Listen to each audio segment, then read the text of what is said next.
लड़की का रिश्ता कहीं अंधा कर दूँ। 1 साल के बाद में लौट के साधु वेश में साधुओं के साथ अपने गांव में आए थे।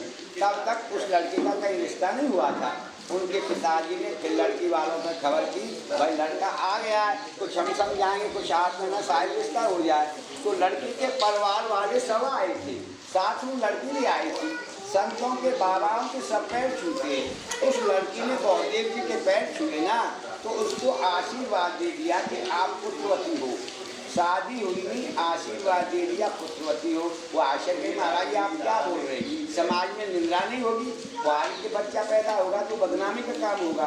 बलदेव जी बोले, आपकी जो बच्चा पैदा होगा ना, वो उधर से पैदा नहीं होगा, आपकी हथेली में छाला पड़ेगा, छाले से बच्चा पैदा होगा। हथेली में छाला पड़ा, छाले से ये बाबा पैदा हुए जो आपको सामने तस्वीर में दिख रहे हैं। ये बाबा पैदा हुए, ये भी 12 साल के हो गए ना। इन्होंने भी अपना घर छोड़ दिया, वृंदावन में आके निर्माण संप्रदाय के आचार्य से व्यास देवाचार्य जी, ये उनके शिष्य बन गए, ये बाबा बन गए।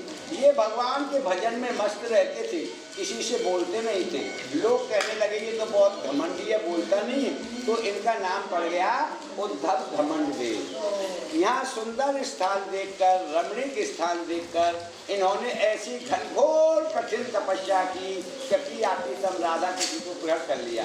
तब भगवान ने इनको आदेश दिया कि भाई आप गांव से ब्राह्मणों के बच्चे लो, राधा कृष्ण बनाओ, मेरी रासलीला का प्रचार प्रसार करो।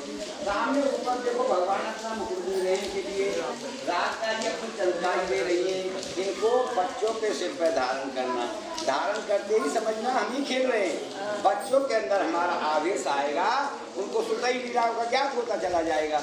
इनसे तो भगवान ने बात दी और ब्राह्मणों को सुनने में आदेश दिया कि एक साधु आपसे बच्चा मांगने के लिए आएगा, उससे मना मत करना, बच्चे दे देना। सुबह होते ही ये ब्राह्मणों के पास गए, उनसे बच्चे मांगे, उन्होंने दे दिए। यहाँ लाकर बच्चों का श्रृंगार किया, ठाकुर जी के दिए हुए मुकुट बच्चों के सिर पर धारण किए, तो बच्चा गायब हो गए, आलोक हो गए, अंतर ध्यान हो गए। बाबा घबरा गए, बताओ मैं ब्रजवासी ब्राह्मणों के बच्चे कहाँ से वापस करूँगा, कैसे ठाकुर जी की लीलाओं का प्रचार प्रसार होगा। और कोई सहारा नहीं मिला। समाधि लगाकर फिर भगवान के चिंतन में बैठे, दोबारा भगवान प्रकट हुए। भगवान से कहा, महाराज आपके आदेश के अनुसार मैं ब्रजवासी ब्राह्मणों के बच्चे लाया, लाकर यहाँ श्रृंगार किया, आपके दिए हुए मुकुट पहनाए, तो बच्चा गायब हो गया।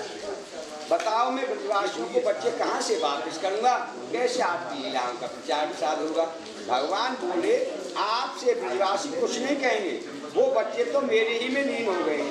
आप ऐसा करो, राधा कुंड के पास कोने गांव है, वहाँ पे जाओ, वहाँ से ब्राह्मणों के बच्चे लेके आओ। घमंड देवाचार्य कोने गांव गए, वहाँ से ब्राह्मणों के बच्चे लेके आए।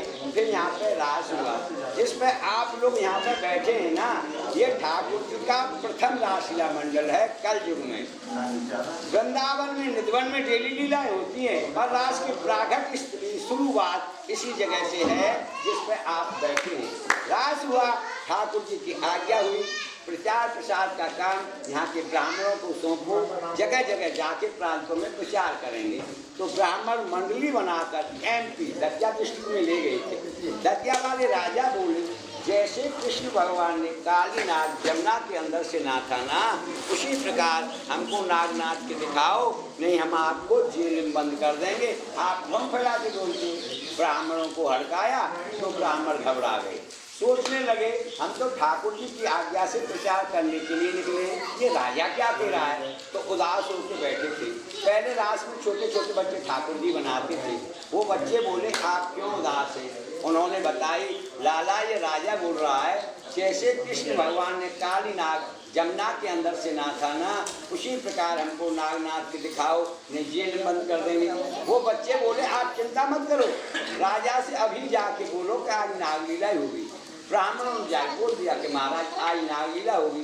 तो राजा ने सपेरे बुला के अपने तालाब में बहुत बड़ा शरम छुड़वाया, रासलीला हुई। रास में आई, भगवान ने खेलते खेलते उस तालाब में गेंद फेंक दी। श्रीदामा सखा की गेंद थी, उन्होंने अपनी गेंद मांगी, उनसे छुड़ा के तालाब में कूद गई। तो 3 घंटा तक नहीं निकले।